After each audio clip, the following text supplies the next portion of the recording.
Sources tell MS Now that the Trump administration is sending at least 500 additional law enforcement personnel to the Minneapolis area from other cities. Meanwhile, the federal government is facing growing frustration from Minnesota officials after the FBI took full control of the investigation into the shooting and cut off the state's access to key evidence, scene materials, and interviews. There's also been a new video release of the incident from the cell phone of Jonathan Ross, the ICE officer involved in the shooting, who was recording the incident as it happened. Vice President J.D. Vance reposted the video on X, claiming that it shows that the officer's life, quote, was endangered and he fired in self-defense. Before we play the video, we should note many Minnesota officials have rejected that narrative, and we want to warn you that you may find this video disturbing.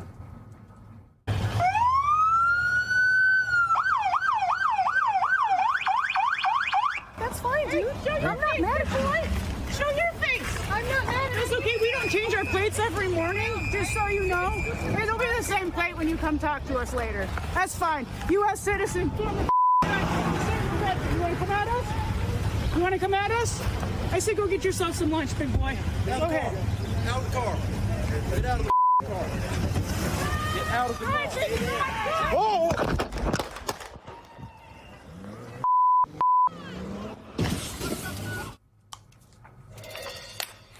In a moment, we will get Minnesota Attorney General Keith Ellison's reaction to that video. But first, let's bring in MS Now reporter Alex Tabbitt, who is in St. Paul for the latest on the ground. Alex, what was the scene like overnight?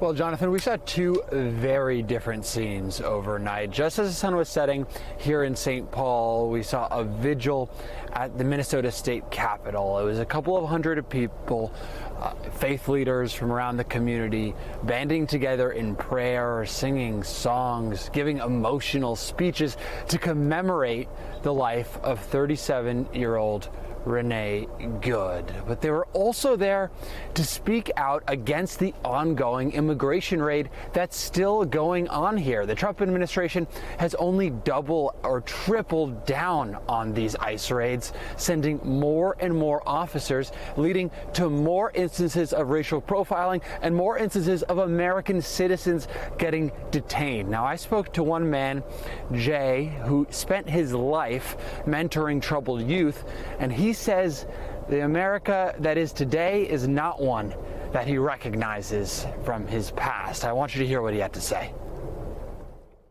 I've gotten to know a lot of immigrants, and they're people, and they're not being treated with the dignity they deserve, and I'm just very worried about them, too.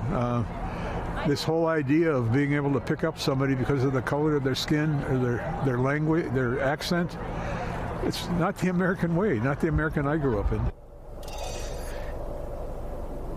And then in downtown Minneapolis, we saw a very different scene. Young people got word that ICE agents were staying at the Hilton Canopy Hotel. Hundreds of them surrounded the hotel, banging pots and pans, playing drums, playing instruments. But then at some point, things got out of hand. Protesters broke into the side of the hotel. There was property damage. Police and state troopers came, and eventually more than 30 people were arrested. Now, I did talk to the Minneapolis police chief, Brian O'Hara, last night, and he says that he's going to continue to have a heavy police presence here in the city of Minneapolis and St. Paul as more protests are slated for throughout the day. Jonathan? Alex Tabbitt coming to us from the Minnesota State Capitol, St. Paul. Thank you very much for coming to the weekend. And joining us now, Minnesota Attorney General Keith Ellison. Attorney General Ellison, thank you, as always, for coming to the weekend. I have two big questions. I'm just going to go with the one that's top of mind for me, and that is your reaction to the video we showed in this intro that came from the cell phone of the ICE officer that shot and killed Renee Good. It's an important piece of evidence. It's an important angle We need more angles. We're asking the public to send more information to the Minnesota Bureau of Criminal Apprehension because we're trying to get down to the truth. What do I think about the video? Well, as a prosecutor in this state, I'm reluctant to start characterizing what the video shows or doesn't show, but it's obvious that it shows a few things.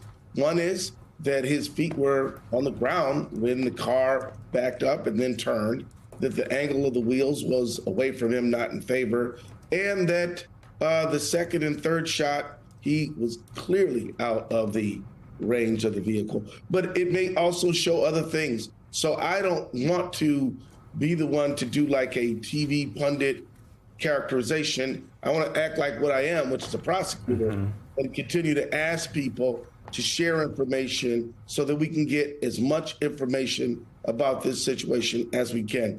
But let me tell you this, as we focus on those fatal seconds were fatal for Renee Good, it also is important to zoom out and ask ourselves the policy question. Is this escalation, the escalation policy, did it contribute to the death of Renee Good? That's an important question here too, because we can focus and we must focus on the behavior of Jonathan Ross in the fatal seconds before Renee Good was killed. But we do need to ask ourselves, would this have ever happened at all if we were operating with a humane, just, sensible, cooperative policy? My answer to that question is not caged by being a prosecutor. The answer to that is clearly this escalation caused her death, and it is squarely the fault of Donald Trump and all of his minions. Attorney General, there are a lot of questions, and to get questions are usually investigations. The FBI has taken over the investigation of the death of Ms. Good. They have blocked out the local law enforcement and investigatory agencies from helping and assisting in that investigation. I think you have said that you are going to work on your own investigation with or without the help of the FBI.